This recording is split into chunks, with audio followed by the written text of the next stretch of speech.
wanted to welcome everybody to this webinar.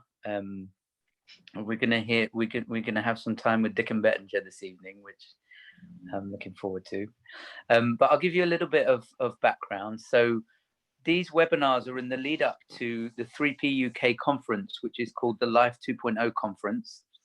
I'm going to assume I'm going to assume that nobody has any background, so that way I'll leave as little out as possible. And the Life 2.0 conference was inspired by the difference it's made to us and many other people to have gotten an understanding of the principles that Sydney Banks pointed to, and the possibilities that that's opened up in our understanding and in our life and work and relationships, and it's just surprising, delightful, and profound. And based off that, like many people who discover something that's very useful and meaningful, we wanted as many other people to know about it as possible. And so one of the things that we started with Terry Rubenstein 10 years ago, maybe 11 years ago, was a UK-based conference to bring together speakers who talk about and have experience in this understanding of the mind, to make that available for people in a very accessible, meaningful way.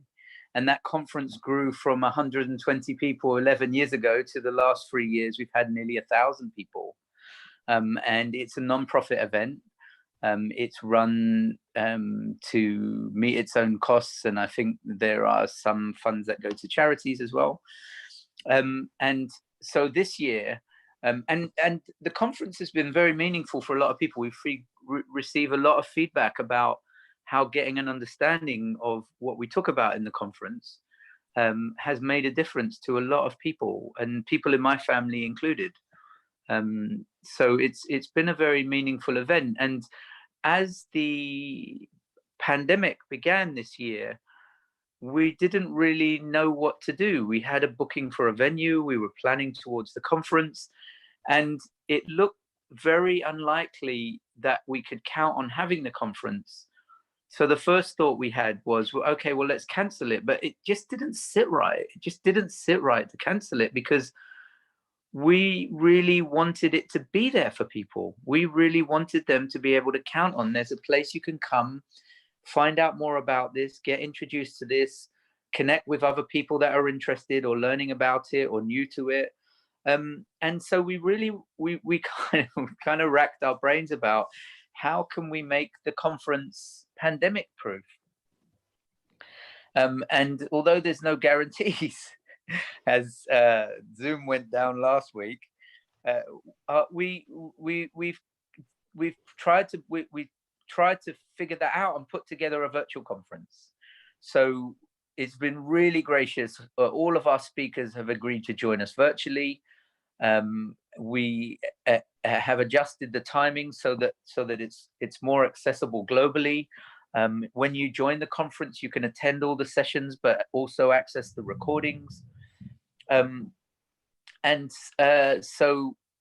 also we're planning to have, like, we know from experience and feedback that lots of people, one of the joys of the conference is bumping into people and chit-chatting in a way you don't normally bump into people and chit-chat.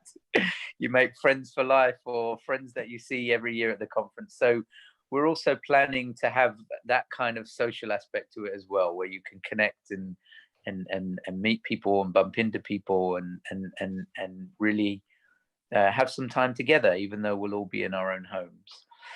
And in the lead up to the conference, we just wanted to have a resource for people and have a way that you can tell people about it so more people can come to it. And so we've been hosting some of the speakers that will be speaking this year at the conference. And this week it's Dicken.bettinger, who's spoken at the conference almost every year, I think, or many of the years.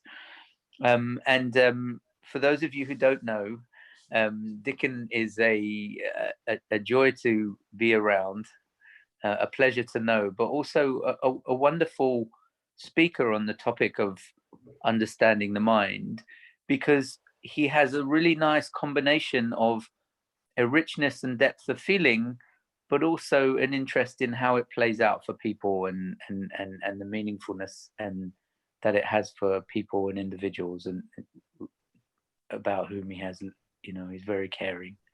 I know Dicken fairly well because he's one of the first people I came across when I started to listen to what was being said about the three principles.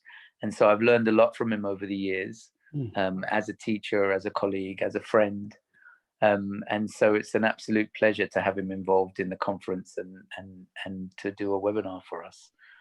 So Dicken, I'm going to turn it over to you and just kind of be in the background in case you need anything. Okay, great. Thanks, Aaron. Pleasure. Thanks. That was very nice.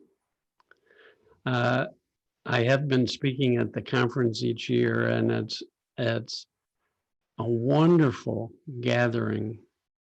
And this year we'll be doing it virtually.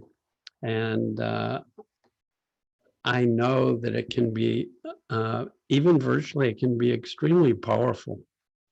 People have an opportunity to reflect on some ways in which we're all fundamentally the same. And very often these days, people focus on all the ways in which we're different than other people, or different groups of people, or people with different ideas or different philosophies. So it's nice to come down to what's fundamentally true for every single one of us, because that's where we're going to begin to find our freedom.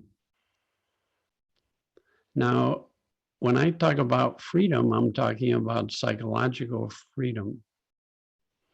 And one way of describing that is being unburdened. We feel light.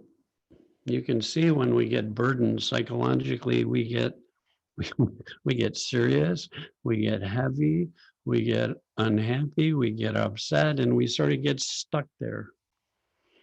All right, so the title of my talk today is Freedom from the Stories That Burden Us. And when I'm talking about stories that burden us, I'm not talking about other people's stories. I'm talking about the guy in our head, or the lady in our head, who's always talking to us. and that voice, if you will, is a storyteller. It's making up things about life. So what's true about all of us is that at any moment, we're either fully present in life, or we're thinking about our life. And when we're fully present to life, any person who's fully present to life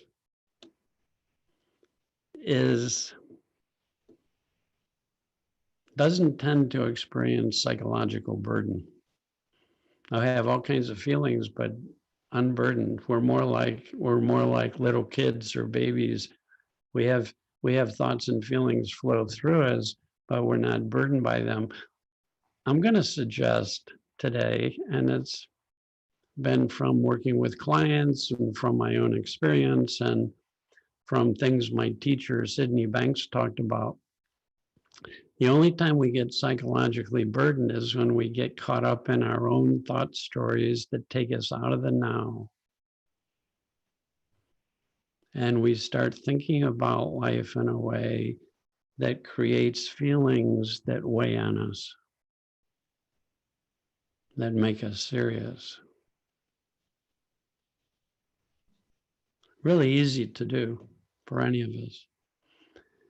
And during this time of the COVID virus, I've been talking to a lot of people, and almost everybody starts off saying, boy, these are interesting times.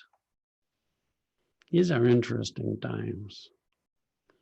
And when I ask them about what's interesting, They either tell about ways in which they've surprised themselves, and in this time they've gotten quiet and reflective. They've enjoyed times of being alone. They've enjoyed times of being able to get really quiet, and in that quiet, an unburdening takes place, and people feel renewed in spirit. I like that phrase, renewed in spirit, made new again, made new again. Because often the stories we tell are old stories we've been telling ourselves for a long time. Okay, so I want to make a suggestion that adversity can get us, while we're going through adversity, we either get unburdened and get sort of surprised by how well we do in the face of changes and challenges and adversity, or we get more and more caught up in our thought stories in a way that burdens us and we have a difficult time. And that's the other way in which to find these are interesting times, is sometimes I'm feeling so free, and then other times I'm feeling so burdened. I've got all the kids at home and they're all making demands, and it was fun at first, and now I'm starting to feel that, and I'm experiencing tension or stress, or I'm spending a lot of time thinking about this virus, and I've become addicted to the news, and I'm getting more and more bummed out as I watch the news, or I'm worried about my parents because I'm worried they're going to get exposed. And then, so that's the other thing that makes this an interesting times. And as Charles Dickens said once, these are the best of times and the worst of times.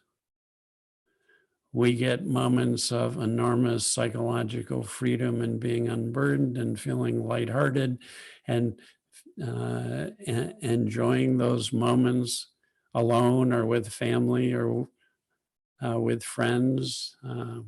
A lot of people during these times have really reached out to other people and really connected with old friends, and or doing virtual parties with family, right? Really, really beautiful ways of connecting with people. And then sometimes we just get thinking about ourselves and our life, and innocently we start creating stories about life. Oh, this is hard. This is so difficult. I can't believe it. I feel so bad because. Now, we don't tend to think of those as we're being storytellers. We're telling a story about something. Somebody else could be telling a very different story. Some of our stories are fun and they're uplifting. Sometimes when I leave the present moment and think about things, it's fun to think about pleasant memories.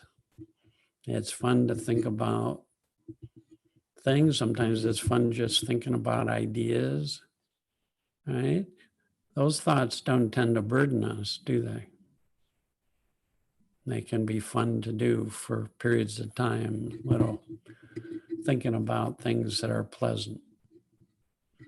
And then there's times when we start thinking about things in such a way that we get more and more worried, upset, can be watching the news. Oh, the world is going to hell here. This is horrible. I can't believe this guy. How can he be talking that way? And why don't people just? And they should.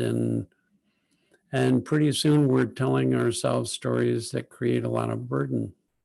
You can literally see people being burdened by their thinking. Now, here's where it becomes difficult. We start thinking that the stories we make up are true. And we start thinking that the feelings created by those thoughts have to do with our life rather than the way in which we're thinking about our life.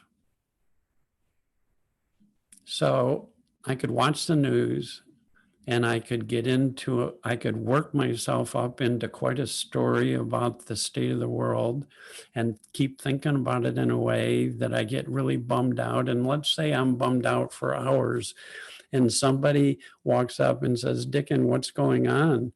And I say, "I'm so bummed out about the world." You see, what I've just lost sight of is I'm so bummed out about the way I'm thinking about the world.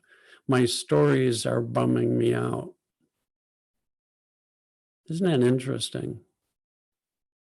And often when we begin to think that the world is creating what we feel, we do a lot more thinking about them in the world in a way that burdens us or bums us out.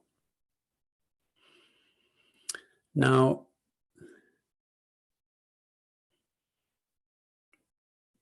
you're going to be, if you attend these webinars or if you come to the annual conference, you're going to hear people talk about a man named Sidney Banks and what he started, what was revealed to him about the nature of psychology and spirit, the nature of life, how there are 3 fundamental characteristics of all human beings. We all think, we're all aware or conscious beings, and we're connected to a deeper intelligence that knows how to create and operate life. Well, the very last talk Sid Banks gave, and at that point he knew he was dying, or it was one of the very, very last recorded talks. It was called The Ultimate Answer. Sid emphasized again, and I figure this was an important message. If for example, you're on your deathbed and your kids say, "Any last advice you have for us?" You'd think that the message you came up with would be one that was deeply, deeply relevant. And he reminded us again what every human being in the world is looking for is pure consciousness, awareness free of the contamination of our personal thinking, free of the contamination of our personal stories, free of the ideas we make up in our head as we think about ourselves and our life. He says, what everybody's looking for. He says there's a lot of names for it. I made a list of some of the things he said. He said he called it our soul. Instead of being caught up in our head and our stories, we drop out of our thinking into our soul. Or awareness, free of consciousness, free of thinking, awareness, free of the influence of our personal thinking. Presence. It's another word for this, presence. Another word for this is a very ordinary word and is used quite a bit these days, is the now. Being fully present, awake, aware in the now, no story, no distraction by the voice in our head talking to us, no paying attention to it. So Sid says it's a state of no thought. He says that's what we're looking for. That's where we find our well-being. We won't find our well-beings in our stories. No human being can think their way to the experience of well-being when we're not in story and fully present. We begin to have thoughts and feelings that are new and fresh. Remember, I talked about being refreshed, renewed in spirit. That's one way of thinking about being renewed in spirit, we come back to the now. And the thinking that burdens us in the now flows and passes. So we say in the now, people become resilient.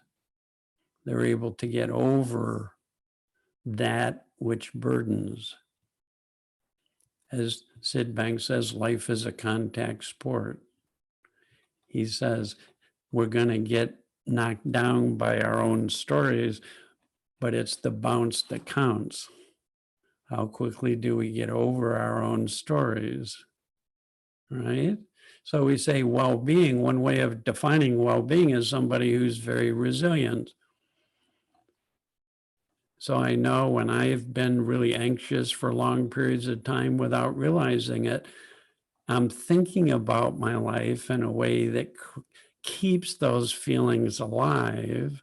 And then I start thinking they have to do with my life rather than my own stories. Then I'm in trouble like anybody else. I get anxious, depressed, upset for long periods of time. I apparently lose my resilience. Another word that called for this is when we're not paying attention to our personal thinking and we're fully present to life. It's like right now, if I'm fully present to life, not only do I see the computer screen, but I see the light and the tree and the birds and the feet are right here and the flowers, and I see my hand moving and I hear my voice and I feel the chair I'm sitting on, right? That's all what's happening in the now. It's what Sid calls seeing life as it is rather than through the lens of a story, as it isn't. It's new, it's fresh, it's unfiltered, or as Sid would say, uncontaminated. So he calls it pure. So he says, step before time, space, and matter to pure, unadulterated consciousness. When I let go of all of my thinking, I don't go anywhere. But what's left? I'm very interested in this. What's left when we're not caught up in our intellect, in our story maker, when we're just present? What's left is just presence, aware presence, what Sid calls our true self, or our soul, or the state of no thought. Go beyond the intellect. The intellect is what allows us to think about life. It's a tool that we can use wisely or unwisely. So sometimes thinking about things is very helpful, very helpful. But it's also where we get into trouble psychologically, is when we start thinking about things in a way that begins to create a feeling of tension, stress, upset, burden. It's where our excess baggage comes from as human beings. People say, I have a lot of baggage. That just means I have a lot of thinking still that burdens me. That's all that means. Sid says, but for our thinking, you'd be experiencing your well-being, no matter what you are feeling. We can actually be feeling sad, angry, hurt, or upset, and either we're in our story or we're not. When we're not burdened by those feelings.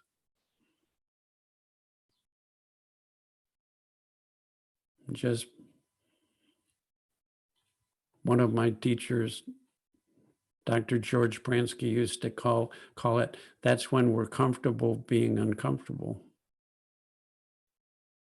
We're just present to life as it is.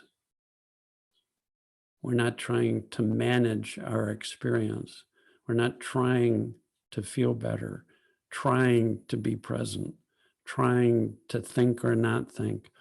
We're just present, the most natural thing in the world, the most ordinary thing in the world. If we weren't present, we couldn't cross a busy street. If we weren't present, you'd have trouble driving a car. If you were in your story the whole time you're driving, you'd be so distracted, you'd be having accidents left and right. Go beyond the intellect, step inside and find wisdom. It's newness, a new world, being renewed in spirit. He calls it home, coming home, coming back to the place, the only place where we're always naturally at ease and have grace.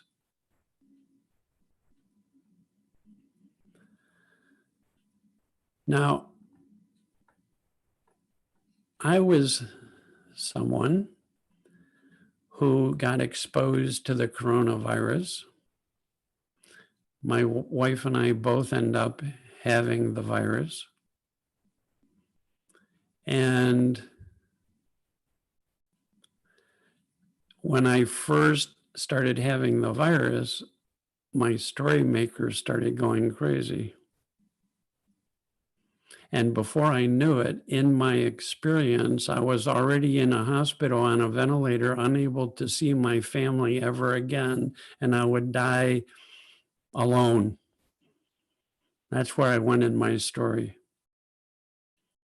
Now you can imagine how that thinking made me feel, because the truth is every thought we have creates a feeling. So here I am on a beautiful day, sitting in my home, having a little bit of a fever, and already I'm dying in the hospital alone, bereft of the comfort of my family. And I'm living as if that's true. And then I start looking out at the world through the filter of that story, what Sid says is a contaminated view of life. Right? And I start getting scared, understandably scared and frightened by my own story. And then, fortunately, since I've been listening to people talk about this for a long time, and I've had some good insights, and I've started to catch myself thinking up story that burdens, and it's sort of like I'm a free thinker. I could think about this horrible thing on the news for the next 3 hours if I want, make myself really miserable, and then bring that into my family and dump it on my wife and kids. I could do that, and I have done that. But it doesn't work out so well. So Sid reminds us in his dying days, you're not looking for a better story. You're looking to wake up out of story into the now. Because only in the now do we find what we're looking for. That's why you call this talk the ultimate answer. Who knows what wisdom, this deeper intelligence will bring us when we're in the now, but it brings us what's perfect for us in that moment that's uplifting, that helps us do well during adversity, that helps us thrive during life's inevitable challenges. Right? Who knows, it may bring us. I just talked to a man who had been living in a negative story for years, and he was convinced everything he thought was true, and he was convinced his feelings really did have to do with his life and his wife and his situation, and so he was suffering terribly. And he had the experience of waking up, realizing that he was once again thinking up this same old miserable story about himself and his life. And he woke up, and in the now, you don't need a technique. In the now, the thinking that's weighing on us and burdening us begins to fall away naturally, begins to flow again. It's not stuck. We're no longer caught up in our thinking. We're no longer uptight, holding thought story that creates suffering. We come back to the now. And when we come back to the now, one of the things we begin to experience is more clarity, more presence, more clarity, because the thoughts that were contaminating our view begin to fall away. Clarity, silence, peace. 3 ways of talking about the same psychological phenomenon that's available to us at all times. Sid used to say it's always a thought away. Why is that? Because we never leave the now. We just get caught up in thinking that creates stories about the past or the future that and the past and future don't even exist except in our thinking. When I fall out of everything I'm thinking, there is no past and future in that moment of experience. There's just now. So now I'm just experiencing this moment as it is, sitting here in front of a computer rather than being on a deathbed ventilator in a hospital. You see, our stories can take us and create all kinds of terrible experience. Innocently. So it says the first key is to become aware of the difference between when you're in the now, in pure consciousness, in the state of no thought, our natural state. You could say it's our birthright because we're born into it and we spend most of the first couple years and a lot of time after that being fully present without having story or being caught up in story. Just experiencing life directly as it is. And then we develop our intellect. Thank God, it's a beautiful computer. And we start spending more and more time thinking about life. And pretty soon, we're spending most of our time on our computer. Does that sound familiar? Like our kids sometimes we start saying to our kids, you're spending too much screen time, close the laptop, set down your phone, right? Well, most adults spend enormous amount of time every day on screen time thinking about their life, caught in that story, and then beginning to think it's true, and then beginning to think the feeling created by that thinking has to do with their life rather than what a great storyteller am I. So Sid says the first thing we need to do is wake up to the fact that we're a thinker and that we can think anything. We're free thinkers. So we're free to think about something somebody said to us yesterday and bring it to mind as memory, and then focus on that memory and keep thinking about it. Oh, why did they say that? Why did they do that? I can't believe they treated me that way. What am I going to do? I got to do something about this. And so the very first thing Sid suggests we do is become aware of the fact that we're a thinker and that we can get into storytelling really easily. We can leave the now, which is the only place we can experience well-being. The only place we can be renewed. The only place we have all the common sense and wisdom we need to respond to anything that happens to us in our life. People intuitively know this. They say, if you're in a life and death situation, stay calm. They do not ever advise, think yourself into a frenzy. Go on your screen, go into your intellect and start Googling and analyzing and thinking about things. Okay, I had the virus and it lasted for 17 days and I have never felt sicker in my whole life. And at the end of 4 days, I got a gift. I experienced 4 days without my personal thinker. 4 days without story. And I walked around as if I was newly born. That's literally how I felt.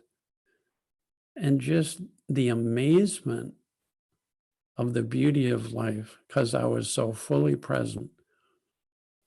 And I told my wife, I want to go for a walk. I had all this energy now, and my symptoms had gone away. And I went outside, and everything I looked at was beautiful. And the wind on my face felt like I was being caressed. And I became acutely aware of bird songs. And it was the most beautiful music I've ever heard. And I walked down the ocean, and the light glinting off the ocean was like the most beautiful thing I had seen. I burst into tears, and I just welled up with gratitude for just being alive. All right. Lasted for 4 days. On day 5, I started hearing a voice, and it was like strange. It was like, what's that voice? And it was almost like I turned and looked, and here I am, my little social commentator, my little storyteller started talking again. And I started thinking about my life. And when we think about life, we leave the present moment. So we no longer are renewed and refreshed. We are now living in storyland. We're now dreaming up our experience of life. Sid says that thinking that creates story is an illusion because it's just made up. Because when you stop thinking it, it no longer exists. It just goes away. Doesn't even exist. And so for centuries, wisdom teaching has talked about we all have the capacity to wake up out of our conditioned thinking. Good, that's the good news. We don't have to suffer our stories that weigh on us and burden us the rest of our life. We can wake up to the fact of thought and see the fact that I'm innocently thinking up this story. And Sid says, if you really see thought and see that innocently you're thinking up burden, it will bring you right back to the now. It'll bring you back to the deeper feelings of the now, which are pleasurable. No matter what we're experiencing, it feels like a relief, a release, an exhale of tension, the breath of life, fresh perspective.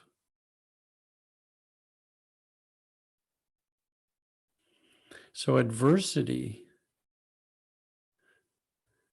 psychologically can serve a purpose for us because in the face of change or adversity or difficulties or challenges, being sick, maybe even having a family member get sick, maybe even having a family member or someone you know die, adversity becomes an opportunity for us as human beings because often in the face of change and an adversity, we get a little insecure and then we start thinking about our life full time.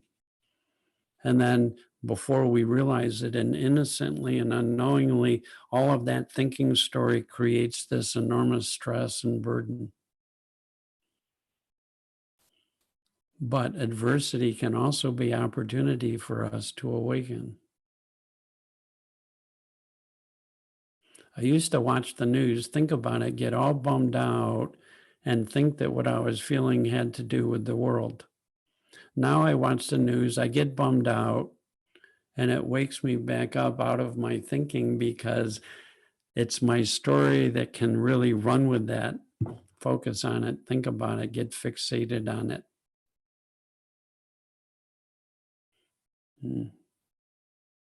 Innocently. So now I watch the news, I get bummed out. And why would I keep feeding that with story that burdens? And I come back to the now, and then I get inspired, I get renewed. I don't become passive because wisdom takes everything into account. So I've actually become more active politically, environmentally, socially, but from clarity, deeper feeling, and wisdom.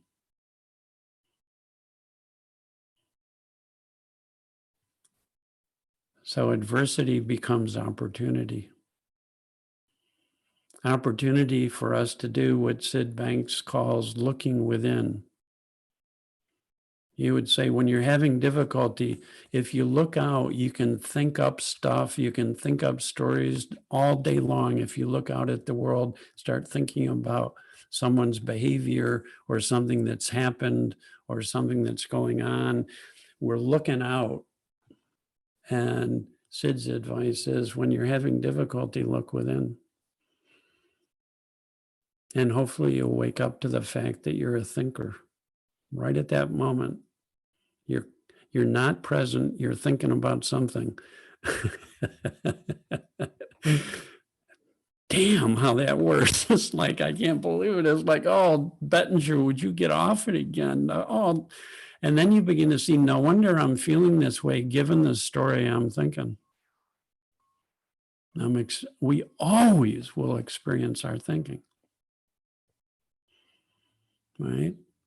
So to wake up to thought brings us back to the now, brings us back to clarity, brings us back to perspective, brings us back to our own common sense, brings us back to being guided by a deeper intelligence that will help us navigate difficulties and challenges.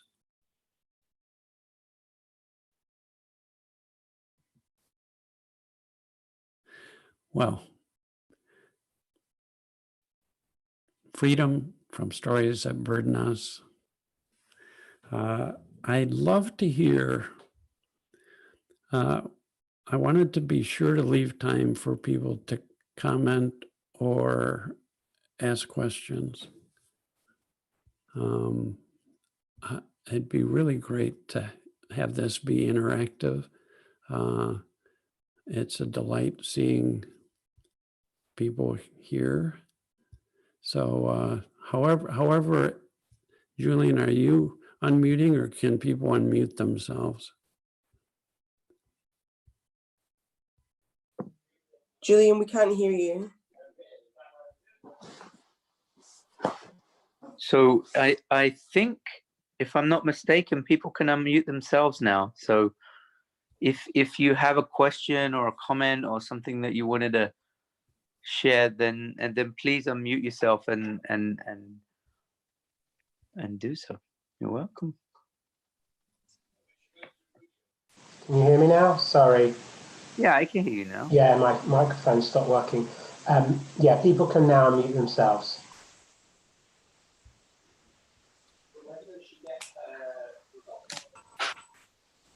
Can I ask Dicken something? Yes, Gail, that'd be wonderful. I really see that when it's conscious thought that's creating a story, you know, I recognize the thought that comes into mind, that creates the story, that creates the feeling. But sometimes it feels like there's a very old feeling that rises, and I don't know what, I'm not conscious of the thinking. And it's like there's something in the body, and I'm left with the feeling, but I don't have the story, if you see what I'm saying. Yeah. And I stay with the feeling, and maybe eventually I get an insight about it, or it goes. And I'm just curious in a way about what you think about that kind of a dynamic, I'll use the word, because I can't think of anything else right now. So, yeah. Thought and feeling are always inseparable. Can't separate them.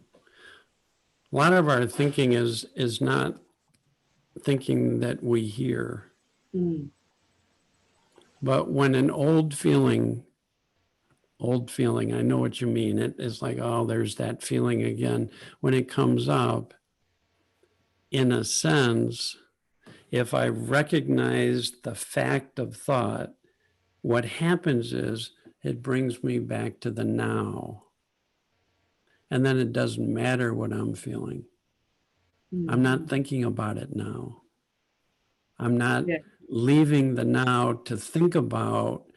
This is what I see happen most often is adults feel tension, stress, or upset, and then I see them leave the now and do a lot of thinking. And it doesn't matter what you're thinking about. We're leaving the now. We're now going into thought about, well, think about the principles.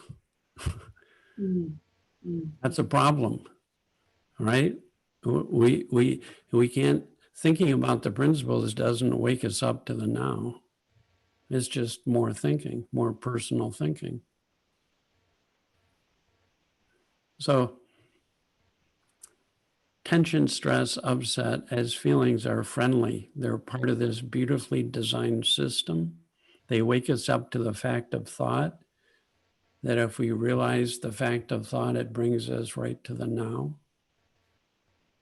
And then whatever we're feeling is free to come and go. So that feeling is free to be here, but now there's no story attached to it. Now we're not making meaning of it. Now we don't think it's a problem or a difficult feeling or something to be dealt with or something I have to get rid of. It just is what it is in the now.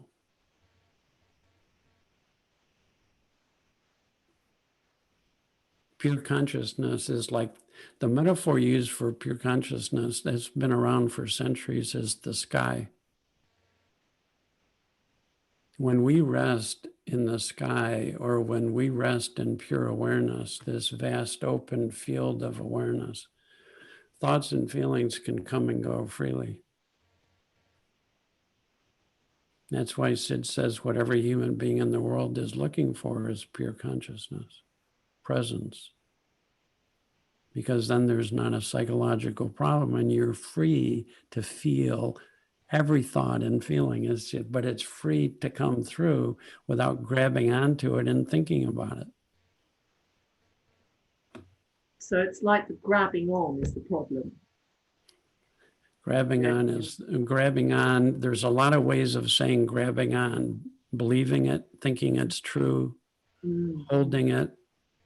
The Buddhists say that the single cause of suffering is holding, attachment, clinging, fixation, right? Psychologically, we do that. When we leave the present moment, we can focus on something and start thinking about it. And we hold thought. So there's tension. Now you talk about, if you really see thought, it brings you to the now. It's the release of holding. And I literally feel like when I'm thinking about life, I feel like I'm in my own private little personal thought world. And when I wake up to the now, it's like, oh, there's a tree.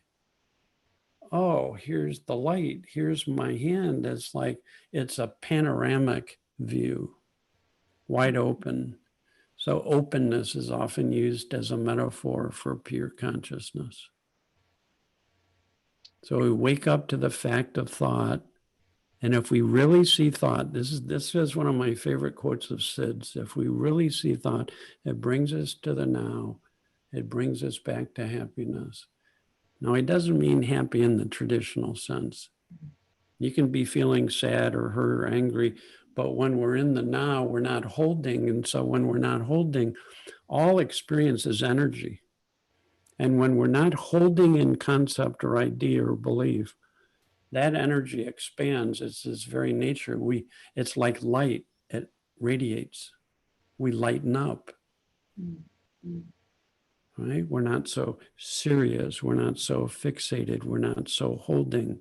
We're not so rigid in our ideas or beliefs. We're not holding a belief. We're open to this deeper knowing. So thought wakes us up to a deeper knowing. A knowing not of the intellect directly, can use the intellect, work in harmony with the intellect, but it's, Sid talked about wisdom as being a formless intelligence. It's just a knowing. You know what to do, how to deal with something, what to say, without having to think about it. Well, that's helpful. I think I'm seeing that what I've been feeling recently, I've labeled it as something from way, way back. But I'm holding on to it, thinking Right. do something with it or whatever. And I feel like something you've said, I can't say, but something's landed somewhere. Mm-hmm. What happens? Yeah, thank you. Thank you. Yeah, oh, you're welcome, Gail. Thank you. Does someone else have a comment or a question?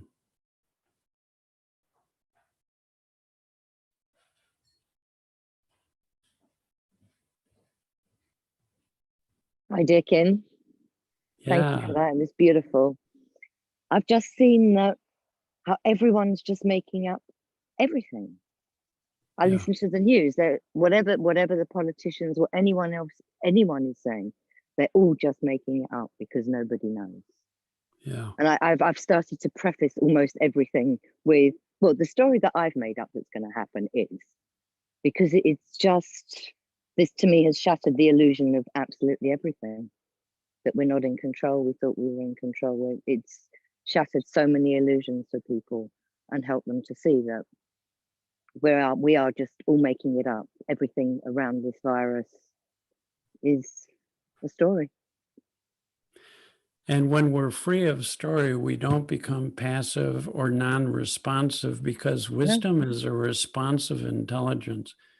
When I wake up out of a story, it's like wisdom just does its thing. It moves me, it inspires me, it speaks me, it literally moves my body. It's the intelligent energy of life itself. So and it's a responsive nature intelligence. is just. Yes. 100%. You know, I think of Sid's very first insight, where he realized that every bit of his unhappiness and insecurity was just created by the thinking he was doing. In other words, it's made up. And that when he realized that, when he wasn't making it up, that story no longer existed, the feeling didn't exist. And he goes, it's an illusion. And in the early days, he talked an awful lot about the illusion of thought and the stories or the games that we make up in our thinking, and how they become the same old stories, the same old games that we play over and over again.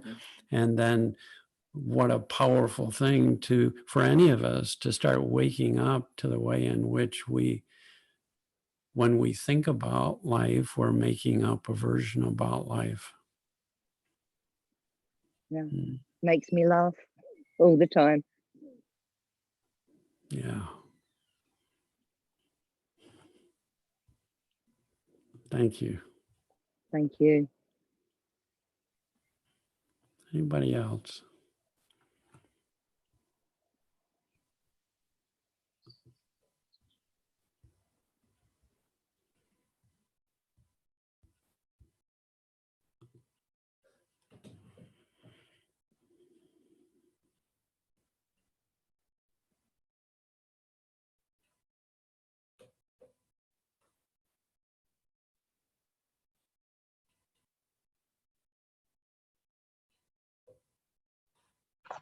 Hi, Dicken. Hello. Hi. I don't see you yet, but. My video's on. Oh, there you are. Yeah, okay. Hi. Yeah, no, I see you. Yeah, I see you. So I wanted to ask a question. You were talking about how when you wake up out of your stories, how you come back to the now. And I find that I have days where there's so much story going on that it's really hard to even, you can become aware and then you're almost straight back into stories again. Yeah. And how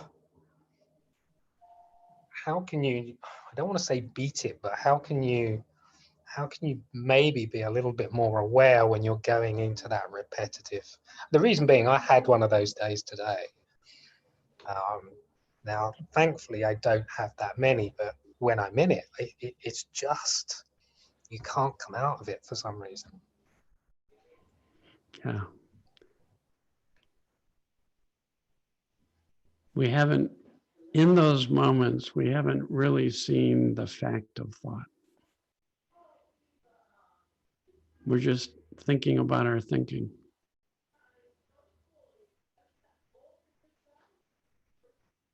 The now is the one thing that doesn't take effort. I've worked with people who are caught in thought and then they say it's really hard to get out of this story. Now you have to understand that's another story they're telling themselves. They're making up that it's really hard.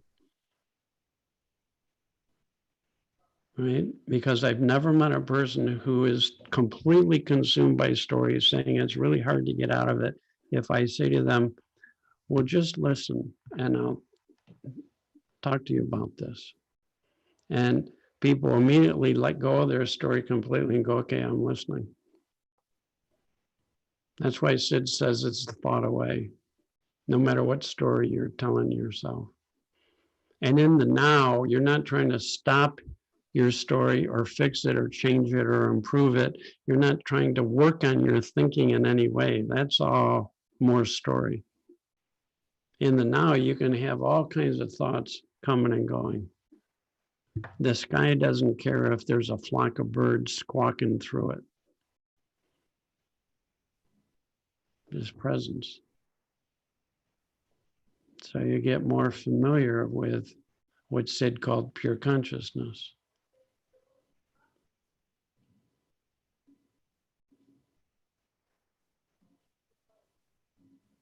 You just get more familiar with what it's like to be in a state of presence, listening, no thought, as Sid says.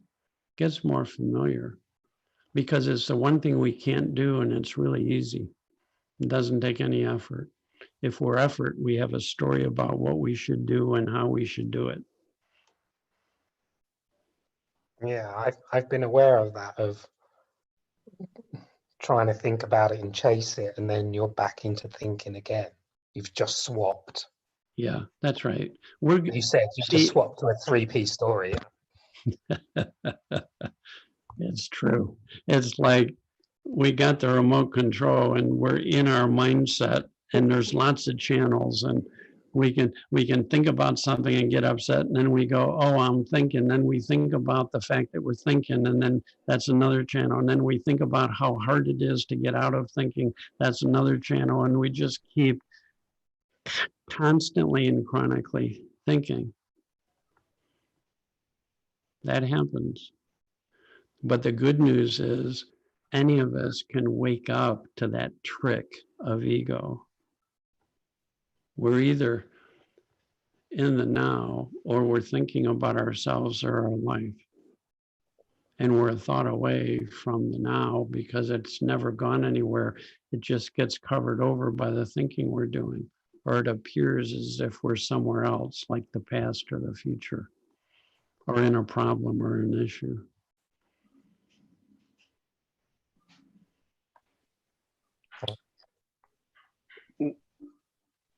Thank you. It's good to speak to you. Yeah. Yeah, Kevin, that's a great question because, you know, it does happen to all of us as we get caught up in a story and it's so intriguing, right? But you start catching on to the fact of thought more and more deeply. Oh, this is just thought too. And you get more and more familiar with what you're looking for, which is why Sid emphasized so much. Let me tell you now what you're looking for. I want you to get really intimate, familiar with what is meant by the now, what is meant by pure consciousness, not from my words, but from you experiencing this most ordinary and available of, it's our being. It's our being. We're not going anywhere. We're just waking up to being. Well, I think that's a perfect place to not just round up, but in listening to what everybody's been saying, you can really start to see that you can't think your way into an understanding. But one of the reasons why we put on the conference, and one of the reasons why I love going to the conference, is I put aside my habitual thinking to be at the conference. So I don't know why I do it the rest of the time, but it's a real chance to just step back for 3 days and to see what makes sense when you're less focused on the thoughts and stories that you're having. So and what Dicken's pointing to, what I hear is the richness and the wonder and the understanding in an experience of being more present. And that's the direction that we're kind of inviting people to explore, not just in the talks, but in the way that they're listening. And one of the things that we found over the last couple months is when we've worked with groups virtually, it's been quite powerful for them to do that within their own home. So they're in their normal environment, but they're kind of stepped back from their normal thinking and listening. So for those of you who are considering coming to the conference, it's not just 3 days of talks like this, but it's 3 days where you have a chance to go in the direction of being less focused on your thoughts and what you're doing with your thoughts and your thinking, and more of an experience of, well, what's underneath there?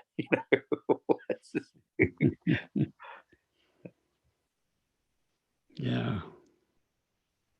Very nice. Yeah. So thank you for that, Dick. And I think that points to that really nicely. And we really look forward to seeing you at the conference, and hopefully everybody else, please come. We'd love to see you there. Good. And we have another speaker from the conference next week, so keep an eye out for that. And if you don't plan to come to the conference, please come to the webinar next week. It'd be great to see you. Yeah. Great to be with everybody. Thank you. And Jude and Julian, thanks for organizing and helping out so much. Thank you.